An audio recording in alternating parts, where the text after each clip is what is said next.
يا صباح الورد، يا صباح السعادة، يا صباح اليوم الجميل على وشكم الحلو. النهارده جايبه لكم كاس كده شعريه. حكايه هنعمله بطريقه بتاعتنا، طريقتنا الجديده.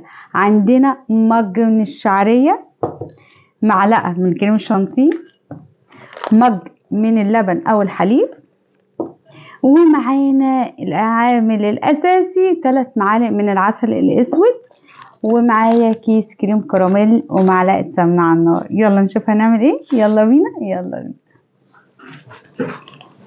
يا حلوين. قبل ما نحمر الشعريه انا عايزه اعمل الخلطه اللي هنزلها بعد ما الشعريه تتحمر ونحط عليها العسل. طيب هنعمل ايه؟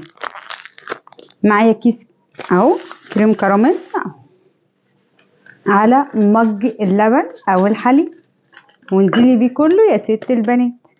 ومعايا معلقه كريمه شانتي بنزل بيها كلها، ونقلب الخليط ده. وقلب يا ست البنات باي حاجه عندك اهو. بصوا لونه اختلف خالص. الكيس كريم الكراميل مدي للون العسل، فهيعمل تيست تحفه تحفه بجد، هيعجبكم جدا جدا جدا. انا قلبت اهو، قلبت المقادير مع بعض. ماشي، تعالوا يلا نشوف هنعمل الشعريه ازاي. يلا بينا. معنا ايه يا غاليين؟ معايا معلقه سمنه كبيره او معلقه زبده اهي، وانزلي بمج الشعريه. طب انا ليه عامله مج؟ لان هو هيديني كتير، فانتي بقى ضعفي زي ما انت عايزه الكميه بتاعتك. انا هعمل بس ل3 افراد. حلو، هنحمر الشعريه ونيجي مع بعض. وزي ما انت حضراتكم كده شايفين، حمرنا الشعريه تمام. هننزل بايه؟ 3 معالق من العسل او 4 على حسب التحليه بتاعتك انت. تمام، بس انا ما بحبوش مسكر قوي، فكده ايه كفايه قوي. الشعريه تشرب العسل وتغير لي لون الشعريه. بصوا، لو عايزين تزودوا معلقه عسل كمان زودي، انا بس بوريك الفكره وانت تعملي. اهو ده الشكل حلو تمام. ده شكل الشعريه والعسل تمام. ياخدوا تشويحتين كده وننزل بالخليط اللي احنا عملناه مع بعض اهو كده حلو قوي. يلا بينا. الشعريه اهي، وادي الخليط اللي احنا عملناه يا حلوين. هننزل كده اهو.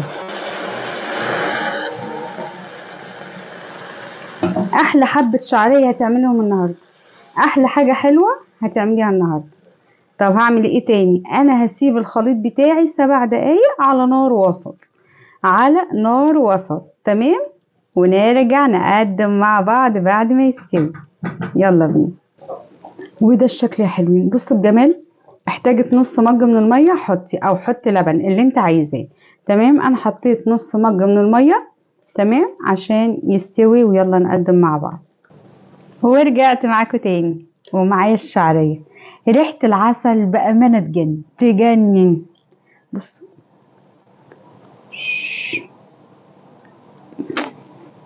يا جماعه، دلعوا الولاد النهارده. اعملي حبه شعريه، وعايزه اقول لك الله الله الله، حبه الشعريه دول في الشتاء في حته تانية خالص خالص. بصوا الشكل يا جماعه، بصوا شكله عامل ازاي. تعالوا نعمل حاجه حلوه. لو حابين حبه جوز الهند كده على الوش تمام، وندلع الموضوع بتاعنا. بصوا، حبه شعريه ريحتهم تجنن، عسل، كريم كراميل، معلقه كريمه شانتيه كده تعزز الطعم. الله الله الله، مش قادره اقول لكم يا جماعه ريحته وطعمه بجد. انا صورته معاكم في القناه، عجبني جدا جدا جدا، كان طعمه لذيذ. العسل تحفه، مش محتاجه تحط سكر، كفايه العسل علينا. ده شكله. عايزه اقول لكم في كميه تاني تكفي يمكن 3 مجات او 3 كاسات او 4 تاني. يعني مج بس من الشعريه عملنا احلى تحليه. الله الله الله. مين هيعملها؟ مين هيقوم يجرب حبه الشعريه دول النهارده؟ بجد هيفوتك كتير يا اللي مش هتعمليها النهارده. متنسونيش في اللايك والشير وتفعلوا الجرس مش هيوصلكوا كل جديد. وبألف هنا على قلوبكم الجميلة الطيبة. باي.